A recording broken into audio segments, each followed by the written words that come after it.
নমস্কার, আমি চন্দনা। আমার এই ছোট্ট চ্যানেলে সকলকে জানাই ওয়েলকাম। বন্ধুরা, তোমরা যে যেখান থেকে আজকে আমার এই ভিডিওটি দেখছো, আশা করি সকলে তোমরা খুব ভালো আছো, সুস্থ আছো, আর আমরাও বেশ ভালো আছি। জানো বন্ধুরা, মা চলে যাওয়ার পর না পুরো বাড়িটা কেমন যেন ফাঁকা ফাঁকা লাগছে। কয়েকটা দিন মা মেয়েতে কত আনন্দ করে কাটালাম। যেমন সকালে উঠে মা রান্না করতো আর আমি বসে বসে সব জোগাড় করতাম। অবশ্য সেসব আমি ভিডিও করিনি। এই প্রথম মালদাতে আসার পর মা এতদিন আমার কাছে এসে থাকলো। রায়গঞ্জে গিয়ে থাকতো, যেহেতু ওটা অনেকটা দূর আর মালদাতে অনেকটা কাছে, সেই কারণে না শুধু মা আসতো আর দরকারেই আসতো। অবশ্য এমনি বেড়াতে এলেও 1-2 দিন থাকতো, তারপর চলে যেত। তো এই ফার্স্ট থাকলো আর কি। তো যাকে কিছু করার নেই, মাকেও তো সংসার দেখতে হবে, বাড়িতে যেতে হবে। মেয়ের কাছে এসে থাকলে তো হবে না। আর যেহেতু আমরা চাষবাস করি, যেমন জমিতে এখন ভুট্টা আছে, আর বাড়িতে তোমার ছোট দাদাও নেই, মেজো দাদাও নেই, বড় দা শুধু আছে। তবে কালকে যেন ফোন করেছিল আর কি ছোট বৌদি মাকে, কি বাড়িতে যেতে, কারণ বড় দাও নাকি থাকবে না, কাজে যাবে আর কি। সেই কারণে মায়ের জরুরি তলব, মানে যেতেই হবে বাড়িতে। তো সেই কারণে গেল। আর হচ্ছে তোমার ভুট্টা যেমন আগে যেগুলো লাগিয়েছে সেগুলো কিন্তু হয়ে গিয়েছে, মানে ভুট্টা পেকে গিয়েছে, কিন্তু এখনও আবার ছোট ছোট পরে যেগুলো লাগিয়েছিল সেগুলো আছে। তো সেই সব জমিতে এখন বৌদিরা কাজ করছে। যেহেতু দাদারা নেই, বৌদিদেরকেই সংসারের হালটা আর কি ধরতে হয়েছে। গ্রামে থাকলে যা হয় সব পারে আমার বৌদিরা অবশ্য। তো সেই সব এখন যেমন ভুট্টার জমিতে জল দেওয়া বা স্প্রে করা, এই সব কিছু কিন্তু বৌদিরাই করে। এইদিকে তোমাদের সাথে গল্প করতে করতে দেখো কত কাজ আমার রয়ে গিয়েছে। মা বাড়ি যাওয়ার পর জানো একটা দিন কিন্তু আমি কোনো রকম ভিডিও করিনি। তারপরে এই যে আজ থেকে শুরু করলাম, কন্টিনিউ কিন্তু এখন ভিডিও যাবে। আর এই ভিডিওটা ছিল বৃহস্পতিবারের, মানে কালকের আর কি। আর আজ হচ্ছে শুক্রবার, ভয়েস দিচ্ছি আমি, শুক্রবার ভিডিওটি পোস্ট হবে।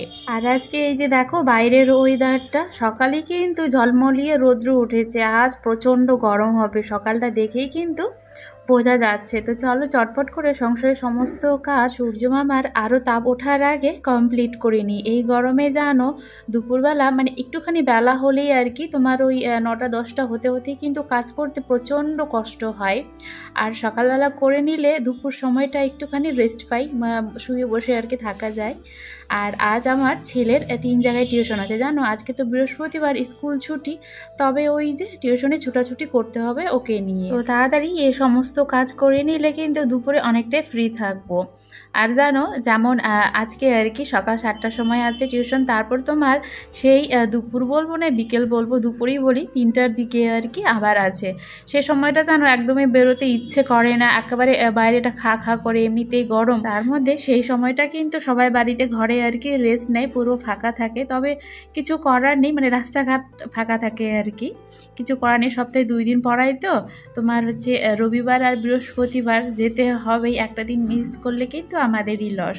তারপর ওখান থেকে 3টা থেকে পড়ে আবার বিকেল 5টার সময় ওখান থেকে আরেক জায়গায় টিউশন আছে। সে বাবু বাড়ি ফিরতে ফিরতে তোমার রাত 8টা, 8:30 এরকম আর কি হয়ে যায়। বৃহস্পতিবারের দিন আর রবিবারের দিন, এই 2টা দিন আর কি প্রচুর ব্যস্ত থাকে। যেই 2টা দিন স্কুল ছুটি থাকে, সেই 2টা দিন কিন্তু পড়ার চাপটাও বেশি থাকে। তোমরা আমার রুমে যেই দিকেই তাকাবে সেই দিকেই কিন্তু গাছ দেখতে পাবে। এই গাছে জানো কয়েকদিন আগে থোকা থোকা গাছ ভর্তি ফুল এসেছিল, দেখতে এতটা ভালো লাগে। তবে সেগুলো ঝরে যাওয়ার পর নতুন করে আবারও কিন্তু ফুল আসছে। আউটডোর ইনডোর 2 রকমেরই গাছ আছে আমার ঘরে। তবে ওই যে যেখানে থাকতে ভালোবাসে তাদেরকে সেখানেই আমি রেখে দিয়েছি। আর গাছ আমি ভীষণই ভালোবাসি, ছোটোবেলা থেকেই জানো আমার ঘর সাজানোর কিন্তু খুবই শখ। আর তার সাথে এই যে গাছপালা, আমার খুবই ইচ্ছে যখন আমাদের বাড়ি হবে, নিজস্ব বাড়ি হবে, তার সামনে বিশাল বড় জায়গা জুড়ে একটা আমার বাগান থাকবে। তবে এখন সেই আমার শখটা আর কি পূরণ হচ্ছে না, যেহেতু যাযাবরের মতো আমাদেরকে এই যে ঘুরে বেড়াতে হচ্ছে। তবুও জানো যেখানে যাচ্ছি 4-5টা কাজটা তার সাথে সাথে কিন্তু ঘরগুলোকেও সাজিয়ে নিচ্ছি। এটা যেন পুরোটা ডিপেন্ড করে তোমার উপরে, তোমার ভালো লাগার উপরে। যেমন দামি দামি ফার্নিচার বাড়িতে থাক বা না থাক, তোমার যা আছে যতটুকুনি আছে সেই সমস্ত নিয়ে তুমি যদি একটুখানি যত্ন করে গোছগাছ করে রাখো, তাহলেই দেখবে অনেকটাই কিন্তু তোমার ঘরবাড়ি পরিষ্কার বা তোমারও মন ভালো থাকবে। আমি জানি না কতটুকুনি আমি গোছগাছ করে রাখতে পারি, তবে আমার কাছে আমি যতটুকুনি পারি এটাতেই কিন্তু আমি অনেকটাই শান্তি পাই দেখে। যেমন এই যে সকাল সকাল ঘুম থেকে উঠে তাড়াহুড়ো করে এই যে সংসারের সমস্ত কাজ, তার সাথে তোমার রান্না বান্না আছে, ছেলের পড়াশোনা আছে, এইদিকে তোমার ঘরটাও সামলাতে হচ্ছে, বাইরেটাও সামলাতে হচ্ছে। একমাত্র ভালোবাসা কাজের প্রতি না থাকলে কিন্তু এইসব করা যায় না। যেমন বলি আর কি, আমি যদি ইচ্ছে করতাম এই সমস্ত কাজ কিন্তু নাও করতে পারতাম। এই করবো একটুখানি ঝাড় দিয়ে দিলাম, ওই তোমার চাদরটাকে একটুখানি ঝেড়ে দিলাম, থেকে গেল। সেটা কিন্তু নিজের ওপর, এই যে বললাম একটু আগে, ডিপেন্ড করে ভালো লাগা। আমার যেমন এই পুরো বাড়ি ফিটফাট না থাকলে কিন্তু একদমই ভালো লাগে না। এই সমস্ত কাজ গোছগাছ করে পরিষ্কার করে রাখবো, তারপর এই যে স্নান করে একটা যে ফ্রেশ বা ভালো লাগবে, সেই ভালো লাগাটা কিন্তু ওই তোমার কাজ পড়ে থাকলে তখন কিন্তু নিজেই পরিষ্কার হয়ে শুয়ে বসে থাকলে সেই শান্তিটা আমি অনুভব করি না। এই যে যেমন সকালে উঠে কত আমাদেরকে বাসন ধুতে হয়, রাত্রিবেলা যদি না ধুয়ে মাজিয়ে রাখি তাহলে কিন্তু সকালে অটোমেটিক অনেকগুলো থাল বাসন হয়ে যায়। তার মধ্যে তুমি সকালে এতগুলো থাল বাসন ধুয়ে আবার রান্না বান্না করে দেখবে আবারও কিন্তু অতগুলোই বাসন হয়ে গিয়েছে। তখন আবার ওই যে কাজের প্রতি না এনার্জি থাকলে তখন কিন্তু ইচ্ছে করে না যে থাল বাসনগুলো আবারও আমি ধুই, কারণ সকালে একটু আগেই তো ধুয়ে মেজে রাখলাম, না একটুখানি পরে আর কি ধোবো। সেটা তো অলসতা, আমি অটোমেটিক মানুষ তো আমরা, কোনো সময় কিন্তু চলে আসে। কিন্তু নিয়মের মধ্যে রেগুলার ধাপে ধাপে কাজগুলো করলে দেখবে তখন আর কিন্তু ইচ্ছে করবে না কি বাসনগুলো আমি জড়ো করে রেখে দিই। যেমন আমি আমারই কথা বলি, যখন আমি ভিডিও করতাম না এই কাজের প্রতি অলসতাটা কিন্তু আমার খুবই আসতো। যেমন এই একটু পরে করব, বিকেলে বাসনগুলো ধুয়ে নেব, এরকম আর কি। তবে এখন আর সেই অলসতাটা একদমই আসে না। এখন কি ইচ্ছে হয় জানো, যে না তাড়াতাড়ি করে কাজটা করে নিই, ফ্রি হয়ে দুপুরের সময়টা তো আমার লাগবে, কারণ আমাকে তো আবার ভিডিও এডিট করতে হবে। সময় এখন মনে হয় কি আরেকটুখানি যদি দিনটা বড় হতো, এরকম আর কি। তো কাজ এখন আর একদমই কিন্তু ফেলে রাখতে ইচ্ছে করে না। তো এই যে দেখো বন্ধুরা, তোমাদের দাদাভাই যেদিন বৌদিকে রাখতে যায় আর কি বাড়িতে, সেই দিনে কিন্তু অবশ্য চলে এসেছিলো বিকেলে, আমি তো ভিডিও করিনি। তো বাড়ি থেকে আসার সময় কিন্তু এই যে দেখো আলু আর তার সাথে তোমার হচ্ছে পেঁয়াজ রসুনও কিন্তু নিয়ে এসছে। আগের বার যখন বাড়িতে গিয়েছিলাম তখনও কিন্তু নিয়ে এসেছিলাম, সেগুলো শেষ হয়ে গিয়েছে, মানে পুরোপুরিভাবে শেষ হয়নি, অল্প অল্প ছিল।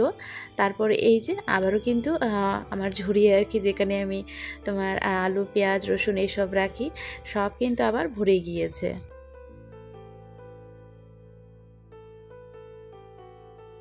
তো বন্ধুরা, আজকে আমার এই ভিডিওর কোনো অংশ যদি তোমাদের একটুখানি হলেও ভালো লেগে থাকে, তাহলে কিন্তু অবশ্যই ভিডিওতে একটি লাইক, কমেন্ট, চ্যানেলটিকে সাবস্ক্রাইব করে দিয়ে বেল আইকনটি ক্লিক করে পাশে থেকো। তোমাদের একটি লাইক কমেন্ট আমাকে আরও ভালো ভালো ভিডিও বানাতে অনেক উৎসাহিত করে বন্ধুরা। তো না স্কিপ করে বাকি অংশটুকু দেখতে থাকো। এই জিনিসটা যেন খুবই খারাপ লাগে, নতুন কোথাও গিয়ে নতুন মানুষের সাথে বন্ধুত্ব হয়ে আবার সেই বন্ধুত্ব যখন বিচ্ছেদ হয়ে যায় তখন কিন্তু ভীষণ কষ্ট হয়। যেমন আজকেই বলি, আমাদের নিচে যেই থাকে আর কি দিদি ভাই দাদা ভাইরা, ওরা কিন্তু আজকে চলে যাবেন। এখানে এসে কিন্তু তাদের সাথে বেশ গল্প হচ্ছিল। যেমন আমার বাড়ির পাশেই আর কি, আমার ফ্ল্যাটের পাশেই এক দিদি থাকতো, ওনারাও কিন্তু আমাদের আসার কয়েক মাস পরেই চলে গিয়েছিল, কারণ খুব ভালো কথা হতো তার সাথে প্রথমে এখানে এসে। তারপর আমাদের নিচতলায় যে থাকে দিদি, তার সাথেও কিন্তু বেশ আমার গল্প হতো আর কি কোনো কোনো সময়। তবে এই যে আজকে যেন চলে যাচ্ছে, এই যে আমাদের পাশে ছিল ওরাও চলে গিয়েছে কয়েকদিন আগে, আর নিচে যারা ছিলেন ওনারাও কিন্তু চলে যাচ্ছেন। তো এই জিনিসগুলো যেন খুবই খারাপ লাগে, কারণ এক জায়গায় গিয়ে নতুন বন্ধু হয়ে আবার বিচ্ছেদ হওয়াটা খুবই খারাপ একটা ব্যাপার। যেমন আমাদেরই কথা বলে, আমরাই যেখানে সবসময় থাকবো, মানে চিরকাল থেকে যাব সেটাও কিন্তু না, আমাদেরকেও যেতে হবে। সে কারণে যেন এখন আর কারোর সাথে অতটা বন্ধুত্ব করতে ইচ্ছে করে না, কারণ করলেই কষ্ট প্রচুর পাই। যেমন এই যে রায়গঞ্জ থেকে আসার সময় কতটা কষ্ট, মানে বুক ভরা কষ্ট নিয়ে আসতে হয়েছিল। তো যাকে কিছু করার নেই। আমার সমস্ত কাজ প্রায় কমপ্লিট। ঘর ঝাড় দিয়ে আমি ঘর মুছে নিয়ে তারপর কয়েকটা আমার কাপড় ছিল সেগুলোও কিন্তু কেচে নিয়েছি। এখন শুধু কাজের মধ্যে বাকি রইল আমার স্নান করে পুজো দিয়ে ভাতটা তাড়াতাড়ি করে বসানোর।